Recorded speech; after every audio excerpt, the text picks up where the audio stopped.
Pozdravljeni v oddaji Pregled tedna, kjer si bomo ogledali nekaj aktualnega dogajanja v slovenski Istri in širše. Leto 2024 se je za Portorož in Piran izkazalo za rekordno glede turističnih prenočitev. Po preliminarnih podatkih so v občini Piran zabeležili nekaj manj kot 1,9 milijona prenočitev, kar je preseglo številke iz predhodno najuspešnejšega leta 2019, še pred izbruhom pandemije. V turističnem združenju Portorož so izpostavili tudi odličen decembrski obisk, s katerim so zelo zadovoljni. V primerjavi z letom 2023 so v občini lani našteli 3% več prenočitev glede na leto 2019, pa odstotek več. Med januarjem in novembrom 2024 so turistične zmogljivosti občine Piran zabeležile 1.817.898 prenočitev, kar je 2,5% več kot v enakem obdobju prejšnjega leta. Približno 2/3 prenočitev so ustvarili tuji gostje, med katerimi so bili najštevilčnejši obiskovalci iz Avstrije, Nemčije, Italije in Madžarske. Kot so še dodali v združenju, je bil obisk v decembru zelo spodbuden. V zadnjem mesecu leta so našteli nekaj več kot 55.000 hotelskih prenočitev, kar pomeni 22% rast v primerjavi z istim mesecem leta 2023. Med božično-novoletnimi prazniki od 25. decembra 2024 do 2. januarja 2025 pa je bilo v hotelih v občini Piran ustvarjenih 35.239 prenočitev, kar je 40% več kot leto prej. Večji del prenočitev so opravili tuji turisti, predvsem iz Avstrije in Italije, sledili pa so Nemci in Madžari.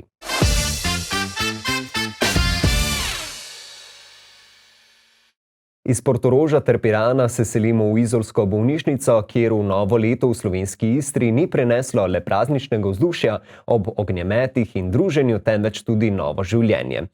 V izolski porodnišnici je 1. januarja 2025 ob 19.53 prvič zajokal deček po imenu Teo. Na občini Piran so ob tem zapisali, da je malček, ki je pozdravil začetek novega leta, tehtal 3500 gramov in očaral z gostimi črnimi lasmi. Novorojenčke so počastili z obiski predstavniki vseh 4 obalnih občin. Leto 2024 je sklenil deček Naj, ki je bil ob rojstvu težak 3450 gramov. Na svet je prijokal 31. decembra ob 18.48 in s tem svojim staršem polepšal zaključek starega leta. Izolska bolnišnica je leto zabeležila spodbuden porast števila porodov. Po letih upadanja so našteli 4% več rojstev kot prejšnje leto, kar pomeni 5 otrok več.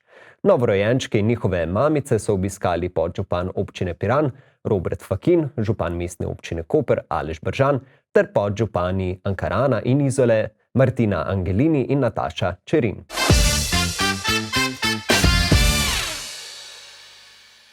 Slovenska rokometna reprezentanca bo prihodnji teden začela z nastopi na svetovnem prvenstvu, ki bo letos potekalo na Danskem, Norveškem ter Hrvaškem. Po zmagi nad Alžirijo so na drugi pripravljalni tekmi v koprski areni Bonifika premagali še azijske prvake, ekipo Katarja. Prvi polčas je bil izjemno napet, končal se je z rezultatom 16-15 v korist naše izbrane vrste. V drugem polčasu so varovanci Uroša Zormana stopili na plin in v zadnjih 15 minutah dokončno strli odpor žilavih Katarcev, ki jih s klopi vodi bivši slovenski selektor Črnogorec Veselin Vujović. Končni rezultat tekme 38-30. V prvem polčasu je malo šepala obramba, tako da smo pridobili nekako preveč zadetkov po sredini. V drugem polčasu smo to izboljšali, zadeli nekih lahkih, hitrih zadetkov in na koncu jaz mislim, da zasluženo zmagali, tako da sigurno nam manjka še kar nekaj, tako da imamo še nekaj treningov, da vse skupaj izboljšamo in verjamem, da bomo na prvenstvu v pravi formi. Malo smo pomladili reprezentanco, tako da sigurno potrebujemo še nekaj časa, da se uigramo, ampak verjamem, da bomo na prvenstvu že v pravi formi. Imamo ugodno skupino, tako da gremo tekmo po tekmo in jaz upam na čim boljši rezultat. Najboljši strelec tekme je bil z 9 zadetki katarski reprezentant Frankis Marzo, ki je v drugem polčasu zaradi nešportne poteze prejel celo modri karton. V slovenski ekipi sta vratarja Klemen Ferlin in Urban Lesjak skupaj zbrala kar 14 obramb, medtem ko sta bila s 6 zadetki najučinkovitejša otroka koprskega kluba Staš Slatinek Jovičič in Aleks Vlah. Prav slednji je po tekmi izpostavil prednosti pomlajene Slovenije. Ja, v bistvu imamo mi za dve igralne pozicije širšo ekipo v primerjavi z olimpijskimi, kjer je bilo samo 14 igralcev v ekipi, tako da bo sigurno to nek dodatek. Sigurno je tukaj neka mladost, nek primanjkljaj mogoče izkušenj, ampak s to hitrostjo in mladostjo bomo poskušali to nadomestiti. Slovenci bodo v prvem delu prvenstva igrali v hrvaški prestolnici, kjer se bodo pomirili z reprezentancami Kube, Zelenordskih otokov ter Islandijo.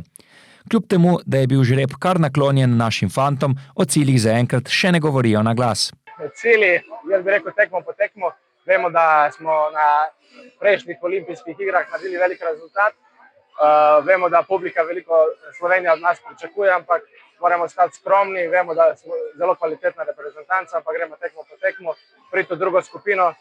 Tam so malo težje tekme, zmagati in videti, kam lahko sežemo. Mi smo si neko breme s temi odličnimi predstavami dali na rameno oziroma nek pritisk, ampak mi bomo uživali v rokometu, poskušali narediti korak več, kot ga smo naredili v zadnjih letih vsako leto. In verjamem, da z delom in svojimi delovnimi navadami, ki jih imamo že na treningih, da bomo prišli skupaj vrhunskih rezultatov. Na lepo polnih tribunah so navijači pripravili krasno vzdušje, na katerega slovenski rokometaši računajo tudi na samem prvenstvu, saj bodo vse tekme naše reprezentance do morebitnega finala odigrane v bližnjem Zagrebu. Tam bodo nocoj ob 20. uri odigrali tudi zadnjo pripravljalno tekmo proti reprezentanci Hrvaške. Sploh za prijateljsko tekmo je bilo super napolnjena Bonifika. Že komaj čakamo spet igrati tukaj, kot sem že rekel. V Zagrebu pa pričakujemo veliko navijačev in skupaj gremo v nove zmage.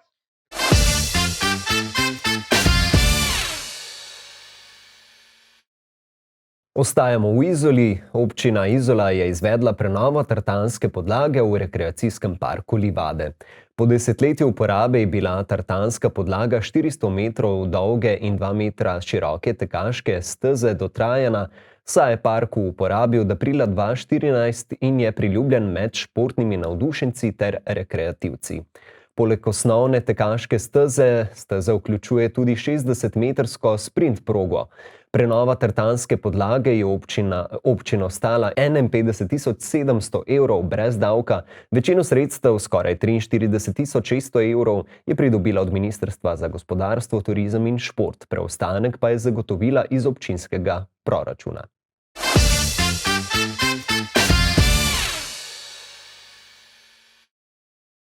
Medtem pa se je v sredo v Kopru v prostorih krajevne skupnosti Semedela odprla Borzenova svetovalna pisarna, ki deluje kot kontaktna točka za obnovljive vire energije. Občani, občanke in podjetja, ki razmišljajo o investicijah v naprave za proizvodnjo ali shranjevanje električne energije iz obnovljivih virov, bodo lahko v pisarni prejeli brezplačno strokovno podporo. Svetovanje vključuje pomoč pri izvedbi projektov in usmerjanje v postopkih pridobivanja potrebnih soglasij in dovoljenj. Kontaktna točka, prva takšne vrste v slovenski Istri, je namenjena posredovanju informacij in usmerjanju vlagateljev, kar naj bi pospešilo razvoj projektov na področju obnovljivih virov energije. Vlagatelji dostopajo do storitev na podlagi prijave, s katero izrazijo interes za sodelovanje. Na otvoritvenem dogodku je koprska podžupanja Mateja Hrvatin Kozlovič v svojem nagovoru poudarila, da mestna občina Koper aktivno spodbuja prehod na trajnostne vire energije, med drugim z izgradnjo sončnih elektrarn na javnih objektih.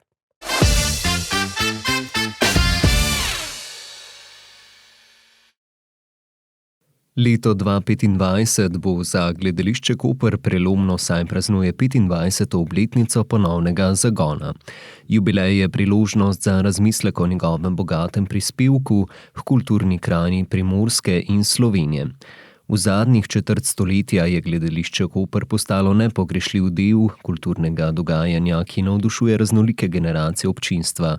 Ob tej priložnosti v sodelovanju z Radiem Koper, Obalo Plus, Primorskimi novicami in znanstveno-raziskovalnim središčem Koper pripravljajo serijo 8 pogovornih večerov četrt stoletja, namenjenih osvetlitvi ključnih družbenih in kulturnih sprememb ter premisleku o prihodnosti. Na prvem večeru, ki ga je vodil Jan Branko Petrovec z Radia Koper so sodelovali Katja Pegan, Barbara Hink Samobor in Danilo Roškar, ki so razpravljali o pomenu gledališča danes in v prihodnje. Mi vsi vemo, da gledališča brez publike ni in si lahko predstavljamo Koper leta 57. Jaz mislim, da kaj dosti ljudi, ki bi hodili na gledališče, ni bilo. Sploh, če vemo, pred kratkim sem prebrala, da je, mislim, da sem si točno zapomnila, da dobimo prvo generacijo gimnazijskih maturantov leta 61. Pa vemo, kje smo leta 57. Leta 57 so ljudje prihajali in so imeli druge skrbi. Naprimer, kje je streha na mojo glavo. Tako je. In zdaj mi potem se pa zgodi nekaj zelo zanimivega, tudi za to področje. Leta 63 se tu ustanovi Oder mladih. Ustanovi ga Marko Marin, ki ga mi trije poznamo, Danilo ne, mi trije, bil je naš tuji, ampak mi pa drugače, ker je bil naš profesor. Ne? Marko Marin, zgodovino gledališča, nas je učil in on je meni tudi večkrat povedal, kako je to bilo, ko je bil on v Kopru. On je to gledališče vodil do leta 67, potem so ga 68, potem se je spet ukinilo. O tem gledališču mogoče malo več, zaradi tega, ker je to čas, ko so v tem gledališču igrali nam vsem zelo, zelo znani igralci, ki so v 4. letniku prišli sem in so tukaj pač z Marinom počeli. In ne vem, če veste, tudi prva prizoritev Žab je bila v Kopru. In Boris Kavaca je eden od teh ljudi, Mirjana Zupančič, Jerca Mrzel, Svetlana Makarovič, Dare Vlaga, Vlado Šav, mislim, en kup Jerca Mrzel, en kup ljudi, Jerka Belak, ki so kasneje resnično krojili to krajino gledališko, je začela svoje profesionalno delo v tem Kopru. Svoj vpogled in pogled na delovanje koprskega gledališča skozi zgodovino je delila tudi direktorica Mestnega gledališča ljubljanskega, Barbara Hink Samobor. Omenila sta recimo, da so kasneje, da se je Koper bojeval za osnovno preživetje, za streho nad glavo, kot si se ti izrazil. No, moj oče pa velikokrat pripovedoval, da so bili tako revni, da so imeli recimo po eno srajco, po eno belo srajco, dva moška. In so se zmenili, kjer bo šel zvečer ven, pa so jo pa hitro s krtačko ovratnik in tako. In zelo hecne, lepe stvari, rekel pa je, da je ta prisotnost morja in vendarle tega naturela, človeškega, ki je tukaj, da je po vojnih časih, da jim je zelo dobro dela. Da je recimo Ljubljančanom, da je strašno pobožalo dušo. In zato mislim, da so te spomini tako lepi in zato mislim, da so takrat verjetno ene zelo fine stvari nastajale, pač tudi so bolj zamrle, vendar tako, kot je rekla Katja, je to bilo na tem ramenom, smo lahko hvaležni za nek elan. Potem pa preskočim leta, ki se jih jaz osebno seveda nič ne spomnim in moram povedati, da zadnje četrtletje, kar vodi in osmišlja in omogoča to hišo Katja Pegan, jaz to ves čas spremljam, kot ne šoferka redko pridem in to mi ni zelo prav, ampak spremljam pa zelo in tudi ni lažje rečem, da sem ves čas gledam fotografije, kaj delajo, ves čas sem v mislih z njimi in naj poslušalcem povem, da je Katja bila na akademiji moja učenka, ker sem bila zelo mlada asistentka in da do danes ni spremenila tistega, kar je očaralo že takrat in sicer poleg talenta ta ženska poseduje eno izjemno divjo moč, ki se pa druži s občutkom za človeka. Bom rekel, da vseh 25 let nekako spremljam in sodelujem to vaše delo in kako si ti rasla s tem gledališčem, kako je gledališče raslo in gledališče Koper je res postalo del slovenske gledališke mreže, zelo pomemben člen, relevantno tudi gledališče v regiji, ki presega kakorkoli lokalne meje. Ne. Tudi tako, kot je Barbara rekla, tudi Mariborčani radi pridemo sem, ne, da nam godi tukaj vaša gostoljubnost, pa tudi morje vse skupaj. Tako da veliko koprodukcij smo že kar nekaj naredili, izmenjave predstav so normalne, ki jih imamo, ne, in tudi na poletnem festivalu, tako kot se rekla, Auditorij Portorož, vi tukaj, tako da res veliko se dogaja in tako kot pravijo, ne, gledališče v Kopru mora biti, ki je pomemben člen v mestu. Katja Pegan je predstavila ključne etape razvoja koprskega gledališča. Gledališče v Kopru je svoje vrata odprlo z uprizoritvijo predstave Živalske novice, pri kateri so sodelovali igralci tržaškega gledališča. Ključna stvar je bila prihod Borisa Kavace. Boris Kavaca se zaposli v tem gledališču, mislim, da zelo malo, 2002, in je tu do upokojitve. Boris Kavaca je bil moj profesor, ne? Potem, ko ni bila več Barbara. Boris Kavaca je tisti človek, ki je mene dejansko na nek zelo inteligenten in prijateljski način naučil, kaj je fokus, kaj mora biti fokus tega gledališča.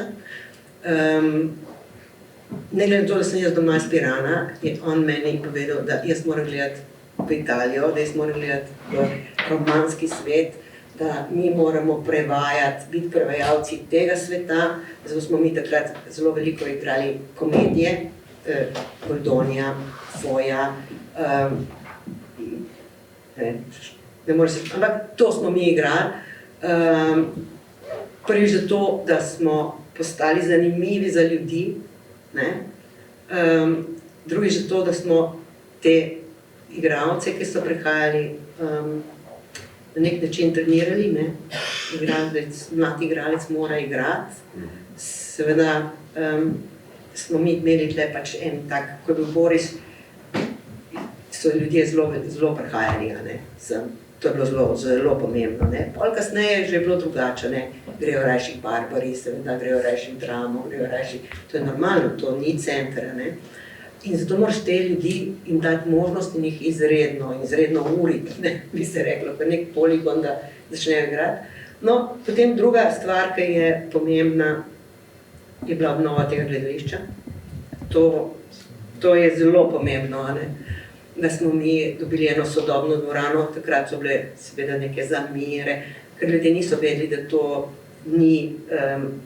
ni umetniško zaščitena dvorana, da to je nekaj, kar smo naredili leta 60, nekih ibrk, kar se je zrušilo v 20 minutah, ne.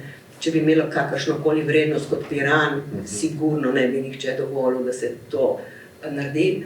In s to dvorano smo dobili tudi neko novo, drugo publiko, mi smo začeli delati potem te koprodukcije in tu nekje se začne ta moj aktivizem, jaz rekla, kako povezati ta tri gledališča.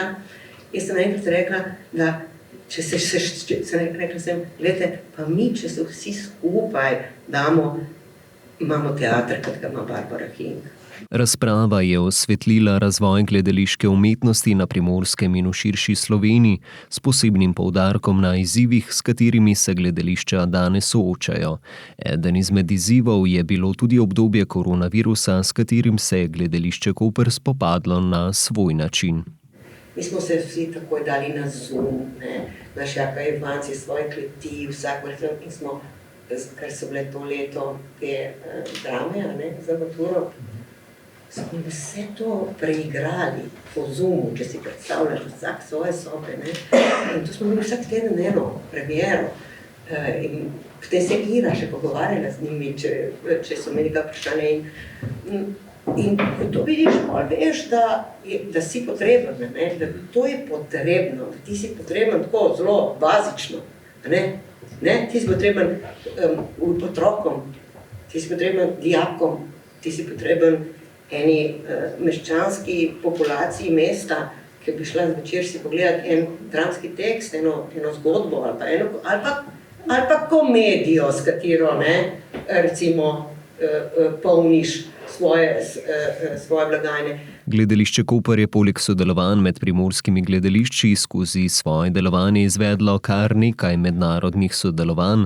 Prebivalcem mesta so želeli ponuditi kvalitetne gledališke predstave. Mi smo s tem na nek način si tukaj odpirali trg,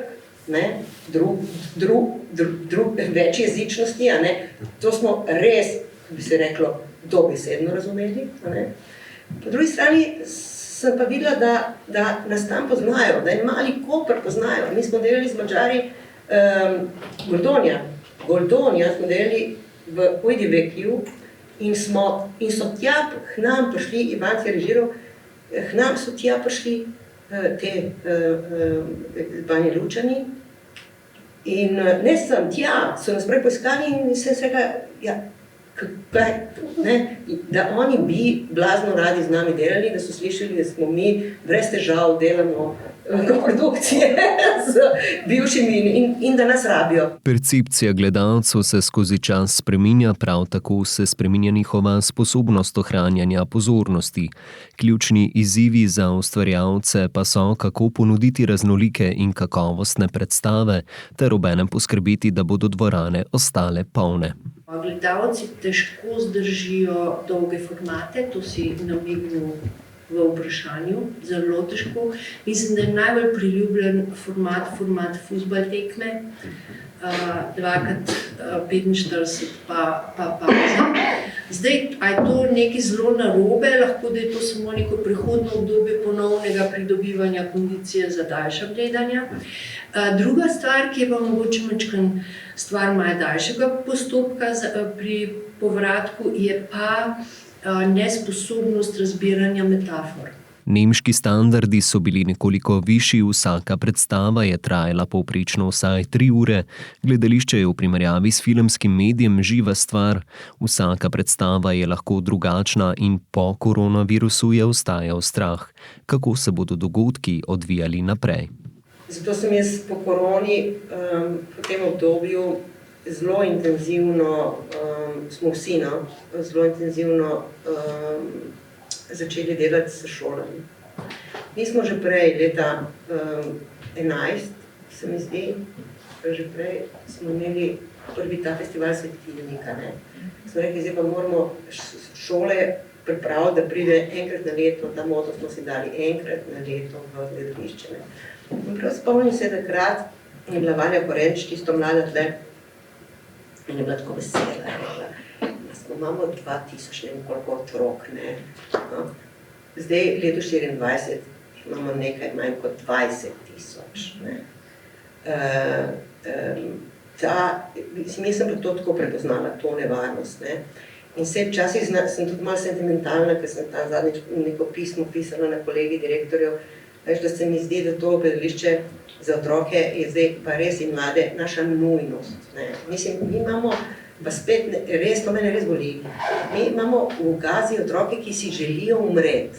Ker si to znamo predstavljati, oni si želijo umreti, ker je to tako grozno njihovo življenje. Se tako berem in razumem. Ampak, a dajmo mi nekaj narediti, da bodo naši otroci lažje živeli. Zdaj jaz to razumem, gledališče, da jim stopim naproti in očitno je ta naša misel bila točna. Pomembno je tudi spodbuditi mlado publiko in ozavestiti vzgojni pomen gledališča. Debata pa je odprla tudi poglede na vpliv amaterizacije in pomembnost gledališkega poklica. Nekdo, ki je recimo sodeloval v 5 epizodah resničnostnega šova, je od takrat naprej v časopisih oglaševan kot igralka. In to je, v bistvu, to je neumen, to je zavajajoče, to je si drugače, to popolnoma vse, ampak pač tako, kot mi vemo, da slepiča ne sme operirati nekdo, ki je samo urgenco gledal, tako tudi predstavo je fino, če se razumemo. To je fizično zelo naporen poklic. Igranje. To so vaje, ki ti delaš s svojim telesom, ti si vsak dan ponavljaš ene in iste stvari, dokler je dober, kaj šele poješ, plešeš in to ponavljaš in ponavljaš in ponavljaš. To je drill. In jaz mislim, da pa to pa sovpada tudi malo s tem, kar je prej Barbara govorila, ne, s tem performativom, ker pa si ti, ne, v bistvu izključno posvečaš samo sebi, ne, in svojemu izrazu, ne, od notri, ne. In vse, kar ti poveš, si ti, zato da je autentično, ne. To njih ni igra, ne, mislim, to je zdaj odvod nekam, ne. In tudi to je strašno težko. Direktorji gledališč, ki so sodelovali v pogovoru, so razkrili svoje želje za novo sezono. Govorili so o tem, kakšen repertoar pripravljajo, kakšne vsebine želijo predstaviti občinstvu, ter kako nameravajo pritegniti čim širši krog obiskovalcev. Pri nas, v Mariboru, Drame, opere in baleto, imamo kot vedno repertoar zelo ambiciozno zastavljen, da si želimo, da bomo ga lahko speljali, da bomo dovolj financirani, to, kar smo pač postavili, kar si želimo, da obdržimo publiko, ki jo imamo, da z kvalitetnimi predstavami, kar imamo igralce, plesalce, pevce in glasbenike, da naredimo še več, ne, da smo še boljši, da smo drugačni in da to, kar počnemo, da smo v tem najboljši. Ni recepta, ki bi zagotovil, da bo sezona uspešna. Tako se je meni recimo v lanski sezoni zgodilo nekaj izvrstnih predstav, nekaj njih je pa tudi v obliki droblancev ostalo v rokah, pa so bile vse dobro mišljene. Letos sem bila, če govorim recimo samo o srednjem, ta velikem modru, sem bila s 4 dosedanjimi enako zadovoljna kot publika. Tako da, če si me vprašal, kaj si želim do konca, da bi se tudi te dve, ki bosta zdaj, da bi se posrečile, da bi bile kvalitetno igrane, dobro zrežirane, dobro sprejete in moja zahteva je, se tiče tega, kar sem že namigvala, zgodba naj ima rep in glavo. To je bil v gledališču Koper prvi pogovorni večer, sledilo jih bo še 7, vodili jih bodo ugledni predstavniki slovenskega novinarstva in medijev, ki bodo svojim znanjem in izkušnjami zagotovili kakovostne in poglobljene razprave. Dogodki bodo potekali v mali dvorani gledališča Koper, vsak večer ob 19. uri, obiskovalcem pa bo omogočen brezplačen vstop.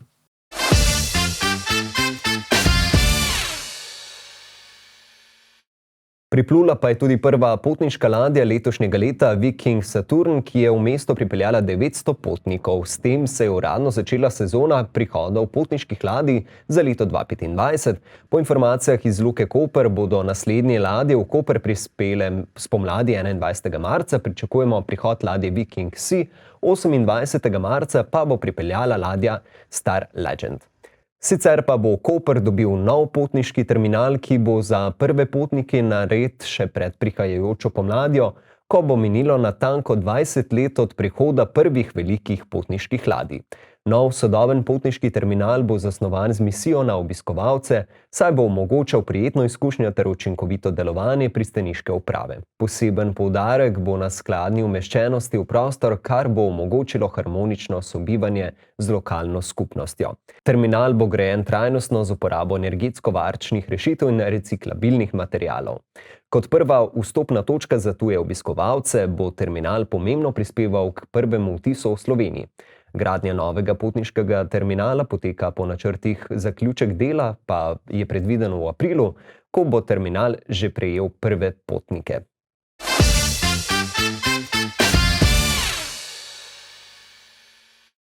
Selimo se čez mejo. Ikonični openski tramvaj, ki povezuje središče Trsta z občinami satelitskim kraškim naseljem ob slovenski meji, po skoraj desetletju premora ponovno vozi. Nesreča leta 2016 je linijo zaradi varnostnih razlogov ustavila, zapletena obnova pa je trajala 8 let. Kljub negotovosti, ali bo tramvaj sploh še zaživel, so sinje modri vagoni v dneh pred novim letom poskusno zapeljali po tirih. Openska linija, zadnji ostanek nekoč obsežnega tržaškega tramvajskega omrežja, ostaja simbol tehnične naprednosti avstro-ogrskega inženirstva ter ključni element tržaške dediščine. Prvič odprt leta 1902 je tramvaj svojo edinstveno kombinacijo električnega pogona in žične vzpenjače premagoval strmi Kraški Rok.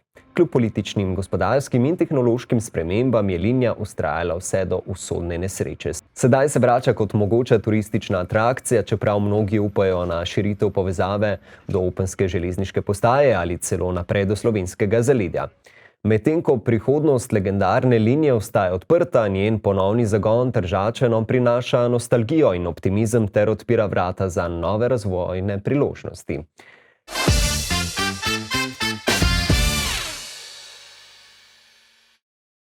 Pretekli konec tedna so slovenski ljubitelji smučanja prišli na svoj račun, saj je v Kranjski Gori potekala tekma ženskega svetovnega pokala. Dober teden dni prej pa je veleslalom v avstrijskem Semmeringu zaznamoval dogodek, ki je preplavil socialna omrežja. Nesrečna domačinka Katarina Huber je na samem štartu izgubila ravnotežje in tako spomnila na marsikaterega slovenskega rekreativnega smučarja, ki med odmorom spije kak kozarček preveč.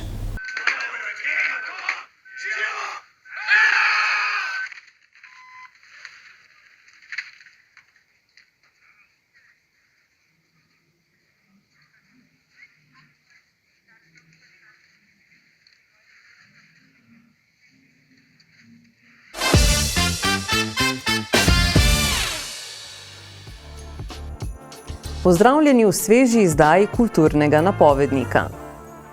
V soboto 11. januarja nas že zjutraj ob 11:30 v Lutkarnici v Kopru čaka lutkovna predstava z naslovom Ena zajčja. To prinaša produkcija Lutkarnice in lutkovnega gledališča Zapik. Popoldan se bo ob 18. uri v parku Pietro Coppo v Izoli odvijala gledališka predstava za otroke Befana in čarobna metla. Zvečer bodo ljubitelji glasbe imeli kar dve možnosti. Ob 20. uri bo v parku Pietro Coppo v Izoli nastopila zasedba Kosta in Kitarzani, ki bo preigravala mešanico roka in bluza. Hkrati bo v Figa Rock baru v Kopru potekal koncert metal zasedbe From Ashes, kjer bodo predstavili svoj novi album Not Afraid. V nedeljo 12. januarja pa se bo ob 20. uri v parku Pietro Coppo v Izoli predstavil rock and band, ki bo postregel s pop-rock repertoarjem. V ponedeljek 13. januarja se ob 20. uri v gledališču Koper obeta gledališka predstava z naslovom Kar želiš, to dobiš, nastala v sodelovanju v produkciji Kreker, City Teater BTC in Špas Teater. V torek 14. januarja pa se lahko odpravite v auditorij Portorož, kjer se bo ob 17:30 pričela slovenska komedija Janezi. V sredo 15. januarja pa se ob 19. uri lahko odpravite v kulturni dom v Izoli, kjer bo Nejc Draganjec pripravil potopisno predavanje o svojih izkušnjah na Antarktiki. V četrtek 16. januarja bo ob 19. uri v mestni knjižnici Izola potekala predstavitev pesniške zbirke Zatišje avtorice Ane Porenta. Na isti večer pa se bo v Trstu pričel mednarodni filmski festival Trieste Film Festival Alpe Adria Cinema. Ta bo trajal do 24. januarja. Poleg projekcij se bodo odvijale tudi delavnice za filmske profesionalce, pogovori in pa tudi spremljevalni program, kot so razstave, predstavitve knjig in koncerti. Podrobnejši program si lahko preberete na spletni strani www.triestefilmfestival.it. V petek 17. januarja pa se bo ob 19:30 v auditoriju Portorož pričela gledališka predstava O snegu in ljubezni. Ta je nastala v produkciji Slovenskega stalnega gledališča in zavoda Godot. Obenem se bo ob 20:30 na odru Centra mladih Koper predstavila legendarna obalna zasedba Zmelkov. To je z naše strani vse, napovednik dogodkov si lahko preberete tudi na naši spletni strani ali pa v zadnji izdaji časopisa Megafon. Prijeten vikend vam želimo in se vidimo prihodnji teden.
To je bilo vse, hvala za pozornost in lep pozdrav do prihodnjič.